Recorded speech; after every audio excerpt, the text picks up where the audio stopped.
네, 3박 4일 일정으로, 죄송합니다. 3일과 4일, 이틀 일정으로 다른 일정보다는 조금 짧습니다만 북한보다는 한국을 먼저 찾는 시진핑 주석. 손님이 어떤 사람들인지 좀 더 자세히 알아봐야 될 것 같습니다. 지금 전문가 두 분과 함께 이번 중국 시진핑의 방안에 대해서 자세히 살펴보겠습니다. 강준영 한국외대 국제대학원 중국학과 교수, 그리고 이호철 인천대 정치외교학과 교수 두 분 자리하겠습니다. 안녕하십니까? 네, 안녕하세요. 예. 자, 먼저 이번 시진핑, 특히 어제 일본이 이제 집단 자유권 이거 해석도 변경하고 그렇습니다. 그런 네. 상황에서 시진핑의 방안 어떤 의미가 있는지 간단하게 먼저 정리해 주시죠. 예, 이미 여러 차례 보도도 많이 되고 많이 얘기가 되고 있습니다만은 지금 동북아가 요동치고 있는 이런 상황 아니겠습니까? 이 중국 입장에서도 지금 이 상황이라는 것이 자신들한테 그렇게 유리하지 않은 상황입니다. 왜냐하면 미국과도 미국의 견제가 계속되고 있고 일본은 또 저렇게 집단 자위권 나오면서도 미국을 등에 업고 예. 중국을 견제하고 있고 또 북한도 북한 나름대로 시위를 하고 있는 지금 그런 상황이거든요. 그렇죠. 그렇게 본다면 이 한미일 고조라는 틀에서 한국이 제일 중국이 볼 때는 고리가 약한 부분이다. 그렇다면 이번 기회를 통해서 소위 우리를 먼저 방문하는 것도 과도한 해석은 금물인데요. 실제로 한국에도 중국과 미국 사이에서 균형적인 외교를 좀 해달라는 그런 부담을 줄 수 있는 그런 겁니다. 거꾸로 보면. 그래서 먼저 방문하는 데 대해서 너무 과도하게 할 필요는 없다. 다만 중국이 안고 있는 여러 가지 상황을 볼 때 그런 면도 있으니까 우리가 그런 것도 좀 봐야 된다. 이런 상황에서 본다면 지금 이번에 한중 간의 만남, 지도자들끼리는 관계가 좋지 않습니까? 예. 그런데 그 밑에 숨어 있는 아주 다양한 의제들 그리고 복잡한 것들이 지금 얽혀 있는 상황에서 오기 때문에 매우 중요하다 이렇게 볼 수 있을 것 같습니다. 알겠습니다. 자, 이 교수님은 또 국제정치학 회장이시니까 이 전문가 입장에서 봤을 때 시진핑 방안은 뭘 주목해야 된다고 보십니까? 지금 강 교수님 말씀하신 부분도 대단히 중요하고요. 제가 특히 관심 있게 보는 부분은 이제 북한과 관련된 부분인데요. 예. 지금까지 중국의 지도자가 북쪽의 지도자를 북경이나 평양에서 만나지 않고 예. 바로 한국을 방문해서 정상회담을 개최하는 일은 처음 있는 일입니다. 그렇죠. 그래서 저는 이 부분과 관련해서 중국 외교의 어떤 진화, 변화 이런 게 이제 보여주고 있다 이런 생각인데요. 예. 북한이 전통적으로 중국의 동맹이지만 이제는 북한이라고 하는 그 변수에 중국이 얽매이지 않겠다. 중국의 여러 가지 전략적 이익에 따라서 자유롭게 움직이겠다. 이런 외교로의 어떤 변화를 보여주는 부분이기 때문에 상당히 그런 면에서 저는 의미가 있다고 보고 있습니다. 예, 알겠습니다. 자, 아마 내일부터 본격적인 방안이 시작이 되면 좀 더 이제 외교적인 얘기, 중요한 얘기입니다만 조금 어려운 얘기는 또 본격적으로 할 예정이고요. 오늘은 이제 오는 손님들이 누구인지에 대해서 저희들이 미리 좀 공부를 하는 시간을 갖도록 하겠습니다. 시진핑이라는 국가주석이 어떤 인물인지가 좀 궁금한데 어렸을 때부터 시황제 이렇게 불렸다고 하고요. 어떤 사람입니까? 지금 시진핑에 대해서 말씀해 주세요. 시진핑 주석은 우선 그 부친이 시중신으로 혁명 원로입니다. 예. 부총리까지 역임을 하셨고요. 그래서 소위 우리가 중국에서 태자당 출신이라고 이야기를 하는데요. 태자당이라니까 아버지가 혁명 원로의 2세들을 태자당이라고 하죠. 태자당이라고 부를 수가 있고요. 예. 그러나 이제 중국에서 문화혁명 기간 동안 그 시중신 부친도 숙청이 되고요. 예. 이 시진핑 주석도 16세의 나이에 저 섬서성 옌찬현이라고 하는 아주 그 산골 시골로 소위 하방을 하게 됩니다. 그치, 이른바 유배라고도 할 수 비슷한 그런 비슷한 생활인데요. 지금 사진이 나오고 있습니다. 그 시절 사진이 나오고 있는 것 같고요. 예. 그때가 아마 16세 때부터 22세 때까지 약 한 7년간 거기서 그 하방 생활을 했기 때문에 농민들을 만나죠. 거기서. 농민들을 만나고 노동을 하고 아마 시진핑 주석은 언젠가 한번 그런 얘기를 했다고 그럽니다. 자기 그 시절에 벼룩, 그다음에 음식, 사상, 노동의 관문을 자기가 통과했다 이런 이야기를 했고요. 그래서 아마 그 시절의 경험이 오늘날 시진핑을 국가 주석으로까지 정치인으로 성장시키는 대단히 중요했던 시기였을 거로 저는 생각을 합니다. 그러니까 농촌을 안다는 거는 중국의 밑바닥 정서를 아는 정치인이고 그렇죠. 태자라고 합니다만 아주 어렸을 때부터 남들과 뚝 떨어진 생활을 한 사람이 아니라는 거. 그렇죠. 그거를 알 수 있고 그래서 이도 알고 벼룩도 알게 됐다라고 그렇습니다. 얘기를 했다는 거 아니겠습니까? 자, 그리고 뭐 태자당이라는 것 자체가 또 일본에는 다른 그 권력들이 있지 않습니까? 그렇습니다. 그 권력들과의 관계, 이 부분도 좀 설명해 주시죠. 그 사실 태자당은 그 구체적으로 우리가 무슨 당이라는 이름이 붙어 있기 때문에 이게 네. 이제 실체는 있습니다만 이게 당 조직이나 이런 걸 당 조직은 갖고 있는 건 아니죠. 아니고요. 지금 이 교수님 말씀하신 대로 이제 고위 관료들의 2세 예. 또 3세 또는 친척까지 사실 망라합니다. 지금은 정관계에 한 4,000명 정도가 포진이 돼 있고 그 부모들의 후광을 통해서 국정에 깊숙이 관여를 하고 있죠. 예. 근데 이 시진핑은 그 17차 공산당 대표 대회 때 정치국 상무위원으로 올라옵니다. 상해에서 이제 중앙 무대로 들어오는 건데 이 들어올 때 사실은 당시에 그 상하이방 예. 그러니까 이제 장저민의 배후 세력이죠. 이 예. 상하이방의 최고 우두머리가 바로 정칭홍이라는 사람인데 그렇죠, 이 정칭홍. 정칭홍도 혁명 언론인 정산이라는 사람의 아들이에요. 그래서 사실은 시진핑 혼자서 이렇게 그 소위 중국을 이끄는 총서기가 되기는 어려웠거든요. 예. 그 도움을 받은 거죠. 그래서 타협의 산물입니다. 그런데 올라오고 나서 이제 예. 달라지는 겁니다. 어떻게 달라지느냐? 과거와 같은 시스템으로는 중국을 개혁할 수도 없고, 예. 그리고 이 덩샤오핑이 마오쩌둥의 소위 그 개인 독재에 대한 염증을 느꼈기 때문에 정치국 상무위원들한테 당신은 요 부분을 맡고 요 부분을 맡고 이렇게 맡아놨거든요. 그러다 예. 보니까 이게 응집력이 없어진 겁니다. 그래서 이제 시진핑은 올라와서 소위 새로운 소위원회를 많이 신설을 하죠. 예. 그래서 어떻게 보면 그 상해방이나 뭐 후진타오의 공청단파나 이런 데에서 타협을 해서 지도자가 됐지만 되고 나서는 독자 노선을 걷기 위해서 새로운 중국을 만들기 위해서 다양한 형태의 소조 실험을 하고 있는 지금 그런 상황입니다. 소조 실험이요? 예, 그게 소위원회라는 그렇죠. 거죠. 예. 그러다 보니까 이제 막강한 권력을 갖게 됐고 그리고 이게 저도 뭐 얼마 전에 중국을 다녀왔는데 중국 사람들이 그러더라고요. 이렇게 조금 하다가 마를 줄 알았는데 예. 이게 지금 1년 반씩 계속되고 있으니까 아마 이번에는 제대로 하지 않을까. 할 것 같다. 뭐 이런 얘기도 나오는 걸로 봐서 예. 과거의 그 소위 태자당 아버지의 후광을 얻고 아나무인의 그런 태자당하고는 좀 다른 이미지를 가지려고 굉장히 애를 쓴다. 이렇게 볼 수 있을 것 같습니다. 예, 중국의 태자당은 이제 혁명 아까 말씀하신 것처럼 원로들의 2세 모임이고요. 시진핑 국가주석이 지금 속해 있습니다. 막강한 영향력을 갖고 있고요. 태자당 말고도 상하이방이 있고 공청단 뭐 많은 분들은 알 수 있는 얘기입니다만 상하이방의 대표적 인물로 장쩌민이 있고요. 공청당으로서는 후진타오가 있습니다. 태자당과 상하이방과 공청당이 사실상 이렇게 권력을 이렇게 어느 시기에는 누가 더 이게 가져갔다가 이렇게 순환을 한다라고 볼 수도 있는데 문제는 지금까지의 뭐 후진타오가 그랬고요. 권력을 중국에서 1인제하라고 딱 떠오를 사람이 마오쩌둥이나 덩샤오핑 이후에는 크게 없었습니다. 그러니까 이른바 집단지도 체제인데 그렇죠. 지금의 시진핑은 그동안에 가지고 있던 집단지도 체제보다는 더 1인 쪽에 가까운 이런 권력 행보를 보이고 있다고요? 그렇습니다. 예. 언론에도 죄송합니다. 보도가 많이 됐는데요. 예. 그 가장 최근에는 재경영도 소조라고 예. 하는 건 당내에서 중국의 어떤 경제 정책을 총괄하는 당의 핵심 경제 정책 조직인데 예.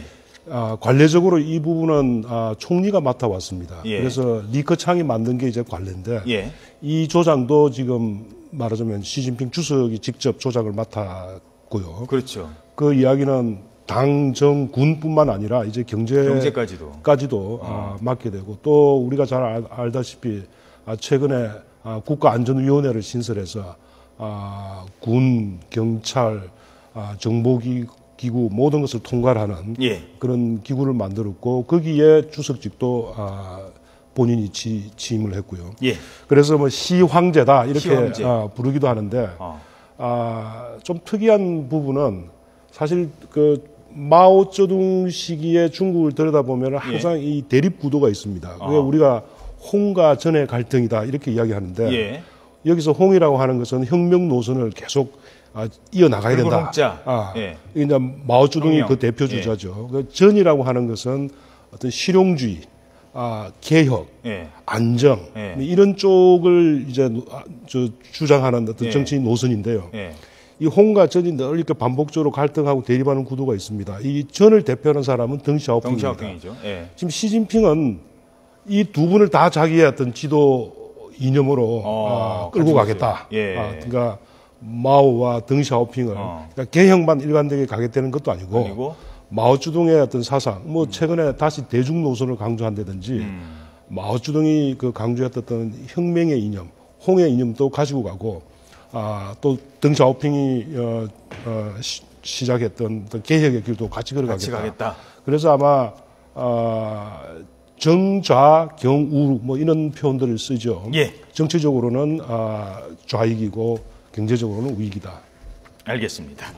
자, 어떻게 보십니까? 지금의 시진핑 체제가 중국을 상당 부분 안정적으로 이끌어 갈 것으로 전망하십니까? 예, 현재까지는 사실 이제 두 가지 시각이 크게 엇갈린다고 봐야 될 것 같습니다. 왜 이렇게 그 시진핑이 1인 체제를 강조하는가 하는 부분이 일각에서는 우선 이렇게 해서 자리를 잡아놓고 이제 새로운 개혁을 추진하려고 하는 거다라는 이제 그런 시각이 있고요.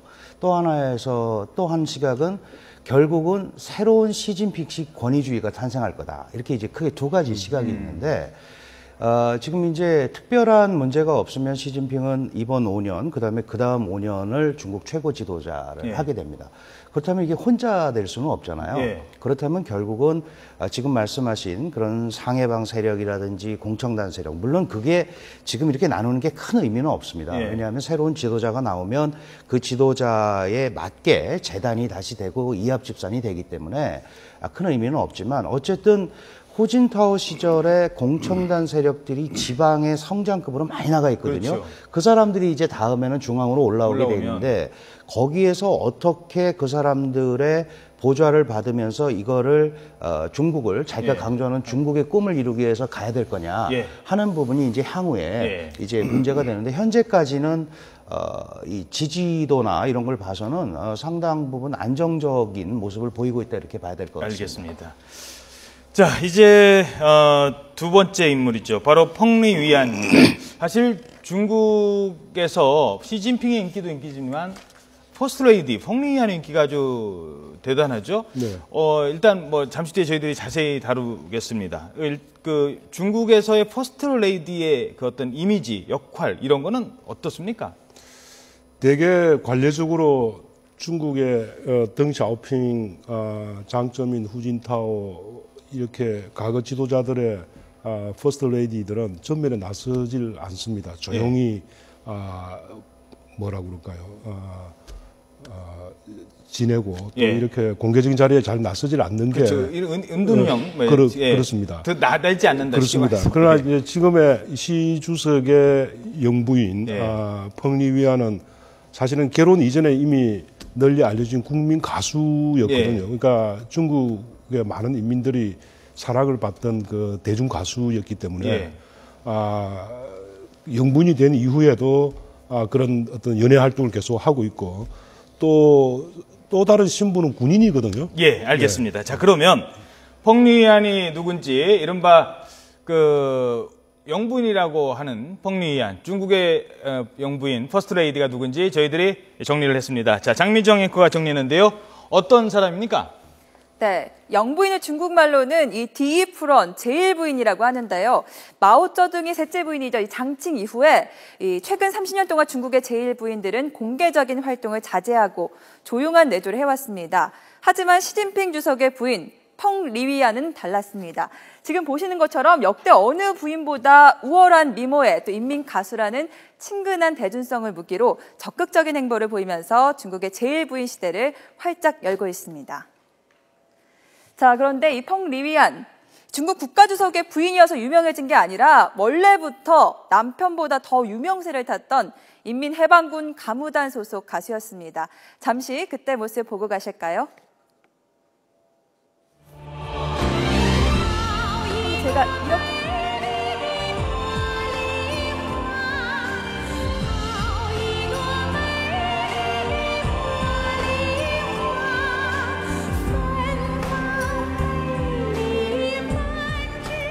네, 이렇게 예술적 기질을 타고 나서일까요? 국제 외교 무대에서도 스포트라이트를 한 몸에 받고 있습니다.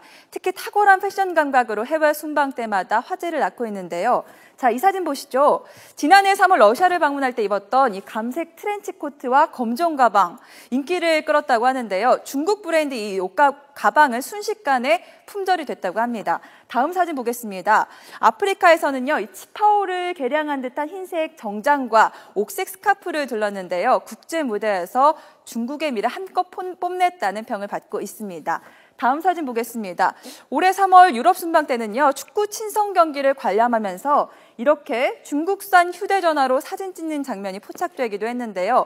사진이 공개된 지 하루 만에 해당 휴대전화의 판매량이 2배 가까이 급증했다고 하니까요. 퍼스트레이디에 대한 중국인들의 관심과 사랑이 얼마나 대단한지 짐작이 가시죠. 자, 이런 펑리위안이 이번에 남편 시진핑 주석과 함께 대한민국을 찾습니다. 의전은 조윤선 청와대 정무수석이 맡기로 했습니다. 시 주석이 박근혜 대통령과 정상회담을 진행할 동안 한국의 전통 문화나 한류를 체험하며 소프트 외교를 펼칠 예정인데요. 그녀가 이번엔 어떤 패션을 선보일지 또 어떤 행보를 보여줄지 벌써부터 관심이 뜨거워지고 있습니다. 관심이 뜨거워지고 있습니다. 펑리위안이 하는 옷, 액세서리가 워낙 잘 팔려서 중국에서 완판녀라는 별명을 가지고 있다고 합니다. 그래서 이분이 액세서리 하면은 지금 화면에 나오고 있습니다만 전통적인 중국 지도자와는 조금 다른 전통적이라고 하긴 좀 그렇습니다만 옛날 문화혁명 시대의 장증 이런 아주 강한 이미지도 아니면서 그렇다고 조용히 은둔형도 아니면서 뭔가 세련돼 있으면서도 중요한 역할을 또 하는 그런 얘기인데 자, 좀 더 박사님이시니까 두 사람이 시진핑하고 펑리위안이 혹시 어떻게 만났는지 아십니까? 누구 이제 소개로 만났다고 하는데 소개팅으로요? 예, 소개로 했는데 사실 그 당시에 그시진핑은 사실 시아먼이라는 복건성에 있었고요. 예. 복건성하고 북경하고는 굉장히 멉니다. 그렇죠. 펑리위안은 이제 북경에서 가수로 활동을 하고 있었기 때문에 아주 예. 만나게 하기도 어려웠다고 그래요. 근데 둘이 만났는데 그 유명한 펑리위안이라는 가수를 시진핑이 몰라봤답니다. 아, 그래요? 그러니까 이제 이런 사람이 다 있나 이제 예. 속으로 그랬겠죠. 그리고 사실은 이 펑리위안 집안은 아주 평범한 집안이기 때문에 이 사실 지방에서 있습니다마는 시진핑이 시중신이라는 부총리의 아들이고 그 다음에 시아먼이라는 큰 시에 경제특구가 있는 시 부시장으로 이미 33살에 시작을 한단 말이죠. 그래서 굉장히 부담스러워 했다고 그래요. 시진핑을 펑리위안 집안에서. 그럼에도 불구하고 이제 둘이 결혼을 했고 그러니까 사실은 엄밀하게 보면 그 당시의 관점으로 보면 장래가 촉망되는 행정관료와 아주 유명한 가수의 결혼이니까 사실은 여가수가 더 유명했던 거죠. 시진핑보다는. 그렇죠. 국민들 입장에서는 그렇죠. 당연히 그렇게 봤고 그리고 사실은 굉장히 오래 떨어져 지내고 있습니다. 지금도 지방에 많이 다니고 그러니까 물론 이제 근데 이제 요즘은 중앙으로 올라오면서 펑리위안은 이제 자주 가까이 있는 것 같은데 이제 가장 중요한 건 지금 말씀하신 대로 과거와는 다르게 아주 적극적으로 자신을 노출하고 소위 퍼스트 레이디 외교를 한다는 거죠. 지난 4월에 미국에서 미셸 오바마만 보낸 적이 있거든요. 그렇죠. 그럴 때도 나서서 전혀 밀리지 않게 오히려 판정승했다라는 얘기가 나올 만큼 그렇게 자신감 있는 모습을 보여줬고 아까 말씀을 하셨습니다마는 펑리위안이 중국 제 옷만 입습니다. 중국 사람이 디자인한 것만 입습니다. 그러다 보니까 아주 서민적인기가 높고요. 아까 카메라 나왔는데 그게 사실 아이폰으로 한번 찍었다가 봉변을 좀 당했습니다. 왜 아이폰으로 찍냐? 그래서 그 다음에 이제 중국 걸로 바꾼 건데 어쨌든 그만큼 관심을 가지고 있고 적극적으로 행보하고 뛰어난 미모와 세련된 매너, 패션 감각 이제 이런 것 때문에 아주 이제 우리가 제대로 된 소위 퍼스트 레이디가 생겼다라는 그런 자부심을 중국 사람들한테 주는 것 같아요. 그렇군요. 자, 이런 모습이 중국의 어떤 대외 정책에도 좀 변화를 좀 가져올 수 있을까요? 저는 시진핑 주석이 주도하는 새로운 외교, 그러니까 좀 수세적이고 뭐라고 그럴까요? 수용적인 외교에서 이제는 보다 좀 주도적이고 적극적인 외교를 펼치고 있는데 이 평리위안의 이러한 적극적인 대외 활동은 이 시진핑 주석의 그런 외교와 잘 맞물려서 오히려 이 중국 외교의 어떤 변화를 훨씬 더 그 문화적으로 아마 지지하고 지원하는 그런 역할을 하고 있다. 저는 이렇게 볼 수 있을 것 같습니다. 알겠습니다. 자, 하루 앞으로 다가온 시진핑 중국 국가주석의 방한을 앞두고 손님을 많은 입장에서 이 정상 그리고 퍼스트레이디에 대해서 좀 더 자세히 알아보는 시간 마련했습니다. 지금까지 강준영 한국외대 국제대학원 중국학과 교수 그리고 이호철 인천대 정치외교학과 교수와 함께 얘기 나눴습니다. 두 분의 말씀 고맙습니다. 감사합니다.